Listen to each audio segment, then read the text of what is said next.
45થી 48 ડિગ્રીનું તાપમાન, ગરમીનો બફારો એવો કે બહાર નીકળવું પણ મુશ્કેલી ભર્યું લાગે. એવામાં ઘણા એસી તો આપણને જોઈએ એવી ઠંડક પણ નથી આપી શકતા.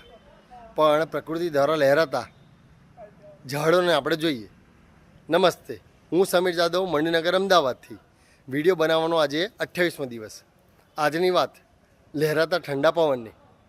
આપણી આસપાસ લહેરાતા ઝાડની જ્યારે આપણે નજર રાખીએ છીએ ત્યારે આપણને ખબર પડે છે કે પ્રકૃતિ દ્વારા એમાંથી લહેરાતો ઠંડો પવન આપણને સતત મળ્યા કરે છે. ન કોઈ સ્વિચ, ન કોઈ વાયર, ન વીજળીનું બિલ, ન મેન્ટેનન્સ, છતાં પણ આ કુદરતી પંખો સતત ચાલ્યા કરે છે. દિવસભર સૂર્યની ગરમી સહન કર્યા બાદ રાત્રિના સમયે જ્યારે આ ઝાડોમાંથી લહેરાતો ઠંડો પવન એ આપણા શરીરને સ્પર્શ કરે છે ત્યારે માત્ર તે શરીરને નહીં પરંતુ મનને પણ શાંતિ આપે છે.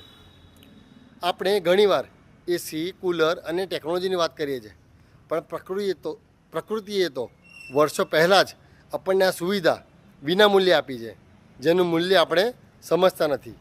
માટે આગામી સમયમાં જ્યારે પણ આપણે આવા ઝાડોને જોઈએ ત્યારે માત્ર ઝાડને નહીં પરંતુ પ્રકૃતિની એક સુંદર ભેટને જોઈએ.